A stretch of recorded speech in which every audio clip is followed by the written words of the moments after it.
حضرت مفتی رشید احمد صاحب رحمہ اللہ تعالیٰ نے اپنی کتاب داڑھی کی شرعی حیثیت میں ایک واقعہ لکھا ہے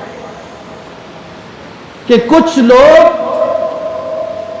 ایرانی وفد والے ملنے آئے اور آپ صلی اللہ علیہ وسلم نے ان سے چہرہ پھیر لیا. وہ اس طرف آ گئے, ادھر سے آپ نے چہرہ ادھر پھیر لیا. ایک درد دل کی بات ہے, نصیحت کی بات ہے. کسی کا دل توڑنا مقصد نہیں ہے, دل کو صراط مستقیم پہ لانا مقصد ہے. یہ نیت ہے میری. داڑھی منڈائی ہوئی تھی, مونچھوں پہ بل دی ہوئے تھے. اس وفد کے لوگوں نے داڑھی منڈائی ہوئی تھی, مونچھوں پر بل دیے ہوئے تھے. مفتی صاحب نے لکھا ہے, آپ نے سلام نہیں کیا, ان سے جواب نہیں دیا, ملاقات نہیں کی. 3 دن پڑے رہے. پھر علی رضی اللہ تعالیٰ عنہ سے ملے وغیرہ وغیرہ, لمبا واقعہ. میں نے صرف آپ کو اشارہ کیا ہے کہ امتی کا کام کیا ہے کہ نبی کی سنت میں ڈھل جائے, اس میں رنگا جائے. وہی خوبصورتی ہے جو خوبصورتی اسلام نے دی ہے. وہ خوبصورتی نہیں, وہ آوارگی ہے جو یہود و نصارہ نے دی, آتش پرستوں نے دی. حضرات صحابہ رضی اللہ تعالیٰ عنہ نبی کے رنگ میں دوستو اتنے رنگے ہوئے تھے کہ باہر سے آنے والا, یہ توجہ طلب بات ہے. 5, 10, 15, 20 صحابہ بیٹھے ہیں, سرکار اس میں تشریف فرمائیں. ایک شخص باہر سے آتا ہے اور پوچھتا ہے, من محمد, تم میں محمد صلی اللہ علیہ وسلم کون ہے؟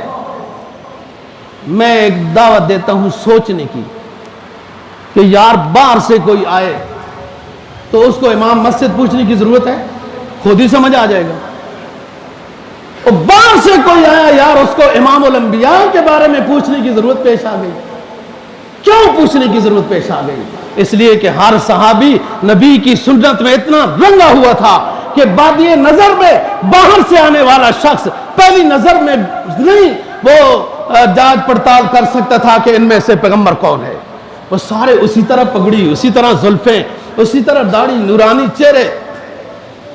تو اس لیے اس کو پوچھنا پڑتا تھا کہ من محمد, تم میں محمد کون ہے. اور قبا کی وادی میں جب لوگ ابو بکر اور آپ صلی اللہ علیہ وسلم وہاں تھے نا, 14 دن جو وہاں ٹھہرے, اس واقعے میں بھی دعوت دینا چاہتا ہوں کہ اپنی وضع کرتا, اپنی تمام چیزیں سنت کے مطابق ڈالیں.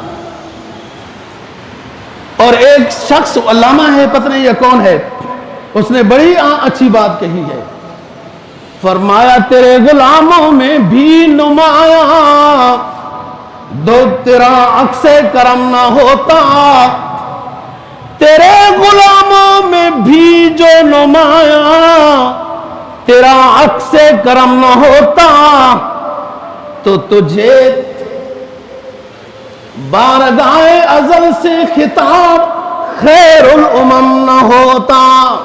غلاموں میں وہ پگڑی آئی, وہ لباس آیا, وہ داڑھی آئی, وہ ساری چیزیں پیغمبر اسلام کی سنت کی حضرات صحابہ میں اس طرح ظاہراً اندر آئیں کہ باہر سے آنے والے کو پوچھنا پڑتا ہے کہ محمد کون ہے.